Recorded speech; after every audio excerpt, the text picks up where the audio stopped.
తెలంగాణ రాష్ట్రం సిద్ధించినాక మొట్టమొదటిగా సీఎం కేసీఆర్ పగ్గాలు చేపట్టినప్పటికీ గతంలో చేసిన ఫోన్ ట్యాపింగ్ అని ఒక విచారణ చేపట్టారు. ఈరోజు తన నివాసం నుంచి ఎర్రవల్లి ఫామ్ హౌస్ నుంచి తీసుకుపోయిన ఘటన అయితే స్పష్టంగా చూస్తూ ఉన్నాం. అసలు సిట్ విచారణ ఎందుకు జరుగుతుంది, ఫోన్ ట్యాపింగ్ విషయం చేశారని ఒక ఆరోపణ వచ్చిన నేపథ్యంలో సిట్కు ఆధార్ కావాలి, లేకపోతే మీ సీఎం ఫామ్ హౌస్నే విచారిస్తామన్న నేపథ్యంలో కూడా గతంలో మొన్న 29 తారీఖు కూడా నోటీసులు జారీ చేసిన నేపథ్యం అయితే స్పష్టంగా చూస్తున్నాం. ఈ నోటీసులు జారీ చేసినందుకు కేసీఆర్ ఒకటే సమాధానం చెప్పారు, మీరు ఎక్కడ సిట్ విచారణ జరిపిస్తే ఖచ్చితంగా నేను మీ ముందుంటాను, మీకు సహకరిస్తారన్న నేపథ్యంలో కూడా మీకు సహకరిస్తామని సిట్ అధికారులకు చెల్లిన నేపథ్యం అయితే చూస్తున్నాం. ఈ రోజు తన వ్యవసాయ క్షేత్రమైనటువంటి ఎర్రవల్లిలోని తన నివాసం నుంచి భారీగా అటు కాన్వాయిల్ కావచ్చు, బైక్ ర్యాలీ కావచ్చు, కార్యకర్తలతో సహా తన నివాసంలో ఉన్నటువంటి నందినగర్ కూడా పయనమయ్యారు. ఈ రోజు 3 గంటలకు సెట్ విచారణ జరుగుతున్న నేపథ్యంలో కూడా ఇప్పటికీ కేసీఆర్ ని విచారిస్తున్న నేపథ్యం అయితే స్పష్టంగా చూస్తున్నాం. మనతో పాటు కూడా ఈ సిట్ విచారణ ఎలా జరుగుతుంది, ఇక్కడ బీఆర్ఎస్ పార్టీ నాయకులు కూడా మనతో పాటు ఉన్నారు, వారిని మరిన్ని విషయాలు అడిగి తెలుసుకునే ప్రయత్నం.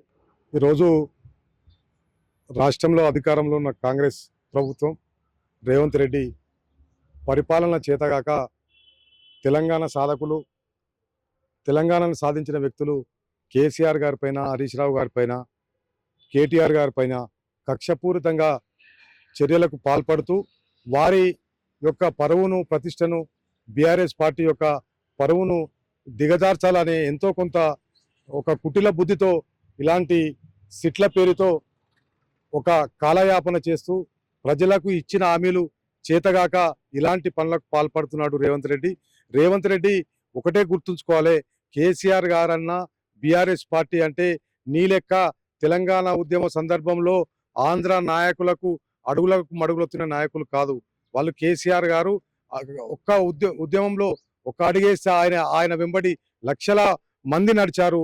ఆయన తెలంగాణను సాధించిన వ్యక్తి. బీఆర్ఎస్ పార్టీ కూడా తెలంగాణ సాధించిన పార్టీ. ఆయన ఆ రోజు తెలంగాణ రాష్ట్రం సాధించేపటికే ఈరోజు నువ్వు ఈ తెలంగాణ రాష్ట్రానికి ముఖ్యమంత్రిగా ఉన్నావనే విషయాన్ని కూడా గుర్తుంచుకోవాలి. రేవంత్ రెడ్డి గారు ఆ రోజు నువ్వు ఆంధ్ర నాయకులకు తొత్తుగా ఉండి తెలంగాణ ఉద్యమకారులపై తుపాకులతో ఆ రోజు నువ్వు ఎదురెళ్లిన రోజులు తెలంగాణ ప్రజలు ఇంకా మర్చిపోలేదు. అదేవిధంగా ఈ రోజు నువ్వు అధికారంలో ఉన్నా కానీ తెలంగాణ వాదులను, తెలంగాణ ఉద్యోగులను, తెలంగాణ నిరుద్యోగులను, తెలంగాణ రైతులను ఇచ్చిన హామీలు నెరవేర్చే శక్తి లేక ఈరోజు శక్తిహీనునివై రాష్ట్రంలో పాలన నడుస్తుందా అనే విధంగా నువ్వు ఇక్కడ ఈ పాలన నడుపుతా ఉన్నావు. నువ్వు ఇప్పటికి కూడా ఒక చంద్రబాబు తొత్తుల, ఒక చంద్రబాబు ఆంధ్ర నాయకుడి డైరెక్షన్లో నువ్వు కేంద్రంలో ఉన్న బీజేపీ, ఆంధ్రప్రదేశ్లోని చంద్రబాబు నాయుడుతో వారితో నువ్వు కుమ్మక్కై ఈరోజు బీఆర్ఎస్ పార్టీ నాయకులను ఇబ్బందికి పెట్టే పనిలో నువ్వు ఉన్నావు. ఒకటే మీకు హెచ్చరిస్తున్నాం, తెలంగాణ ప్రజలు విఘ్నులు, ప్రతి విషయాన్ని కూడా గమనిస్తున్నారు. ఆ రోజు నువ్వేదో ప్రగల్భాలకు పలికి కేసీఆర్ 10 ఏళ్లలో చేసిన దానికంటే నేను ఎక్కువ చేస్తాను అనే మాటలు చెప్పడం వల్ల నిన్ను అధికారంలోకి తేవడం జరిగింది. కానీ ఈ రోజు నువ్వు చేసే పనులను చూసి ప్రజలు ముక్కులో వేలేసుకుంటున్నారు. ఇప్పటికైనా నువ్వు సేవి తెచ్చుకొని ఇంకా 2.5 సంవత్సరాల నీకు సమయం ఉన్నది. ఆ 2.5 సంవత్సరాల సమయంలోనైనా ప్రజలకు ఇచ్చిన హామీలను ఏ ఒక్క హామీనైనా నువ్వు పూర్తిగా సఫలం చేసిన హామీ లేదు. నువ్వు వృద్ధులకు 2000 పింఛన్ 4000 చేస్తున్నావు, కళ్యాణ లక్ష్మికి తులం బంగారం ఇస్తున్నావు, ఆడపిల్లలకు స్కూటీలు ఇస్తున్నావు, అదేవిధంగా కౌలు రైతుకు రైతు బంధు ఇస్తున్నావు. నువ్వు ఇచ్చుడు గాక గతంలో కేసీఆర్ చేసిన సంక్షేమ పథకాలను, కేసీఆర్ చేసిన వాటిని కూడా నువ్వు నెల సరిగా ఇవ్వడం లేదు. ఇవన్నీ ప్రజలు గమనిస్తున్నారు.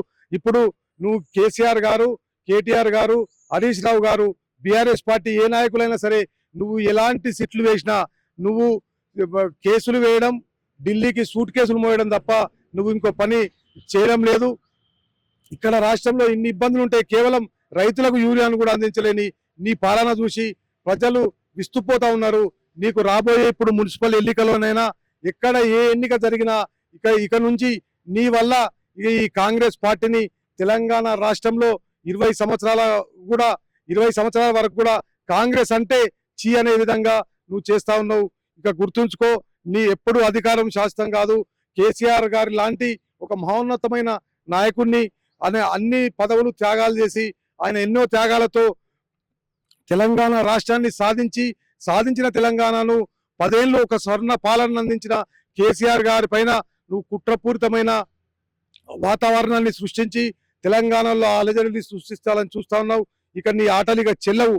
ఇక ఇప్పుడు రాబోయే మున్సిపల్ ఎన్నికల్లో నీకు ప్రజలు తగిన బుద్ధి చెప్పడం ఖాయం.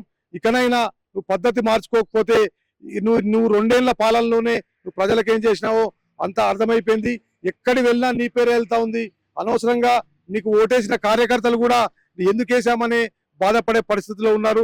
రేవంత్ రెడ్డి ఇకనైనా బీఆర్ఎస్ పార్టీ నాయకుల పైన తెలంగాణ ఉద్యమకారుల పైన నువ్వు ఈ చర్యలకు ఇప్పటికైనా ఆపాలని, లేని పక్షంలో రాబోయే రోజుల్లో బీఆర్ఎస్ పార్టీ పక్షాన ఇంకా పోరాటాలు చేసి మీరు ఇచ్చిన ఇటువంటి విషయాలు చేస్తే ప్రజలు డైవర్ట్ పాలిటిక్స్ చేస్తే ఇచ్చిన హామీలు మర్చిపోయి నన్ను ఏది అడగరేమో అని అనుకుంటున్నావు. కానీ బీఆర్ఎస్ పార్టీ ఎప్పుడు ప్రజల పక్షాన్నే ఉంటుంది. మీరు ఇచ్చిన ప్రతి హామీ అమలు చేసేంత వరకు కూడా మీ కాంగ్రెస్ పార్టీ వెంబడి మీ నాయకుల వెంబడి పడతాం. మీరు ఇచ్చిన ప్రతి ఒక్క హామీ ప్రజలకు అమలయ్యేలా చూస్తాం. జై తెలంగాణ, జై కేసీఆర్, జై హరిశన్న. ఇప్పటికే ఇంతకుముందు కూడా కేసీఆర్ చెప్పారు, మున్సిపల్ ఎన్నికల తర్వాత మీరు విచారణకు ఎక్కడికి జరిపించినా ఖచ్చితంగా వస్తాను, మీకు సహకరిస్తామని చెప్పారు కదా. ఈ మున్సిపల్ ఎన్నికల్లో భాగంగా కక్షపూరితంగా అంటారా, కుట్రపూరితంగా అంటారా ఇది? అయితే కేసీఆర్ గారికి మొన్నటి రోజున సిట్టు నోటీస్ ఇవ్వగానే కేసీఆర్ గారు మళ్ళీ సిట్టుకు ఒక లేఖ రాయడం జరిగింది. ఇప్పుడు నేనున్న పరిస్థితుల్లో పార్టీ పనిలో ఉన్నాను, కొంత బీఫామ్లు ఇచ్చే పనిలో ఉన్నాను, కొంత బిజీగా ఉన్నాను. ఈ ఎన్నికల తర్వాత మీరు ఎప్పుడు ఎక్కడికి పిలిచినా వస్తాను అని కేసీఆర్ గారు సమాధానం ఇవ్వడం జరిగింది. కానీ రేవంత్ రెడ్డి ఏదో కుట్రపూరితంగా ఎన్నికల్లో లబ్ధి పొందేందుకు ఇప్పుడు ఇచ్చిన హామీలు ఎక్కడ గుర్తు తెచ్చుకుంటారో ఆ హామీలు గుర్తు తెచ్చుకొని నాకు ఓట్లేయకపోగలరు. ఇదొక సబ్జెక్టు ముందేసుకుంటే అదంతా టేవై ఆ ఇచ్చిన హామీలను మర్చిపోయి నాకు ఓట్లేస్తారు అనే ఉద్దేశంతో ఒక కుట్రపూరితంగా చేసింది తప్ప ఈ ఫోన్ ట్యాపింగ్ తో కేసీఆర్ గారు కానీ, హరీష్ రావు గారు కానీ, కేటీఆర్ గారు కానీ ఫోన్ ట్యాపింగ్ చేసేది అవసరమైతే అధికారులు చేస్తారు, పోలీస్ డిపార్ట్మెంట్ వాళ్ళు చేస్తారు.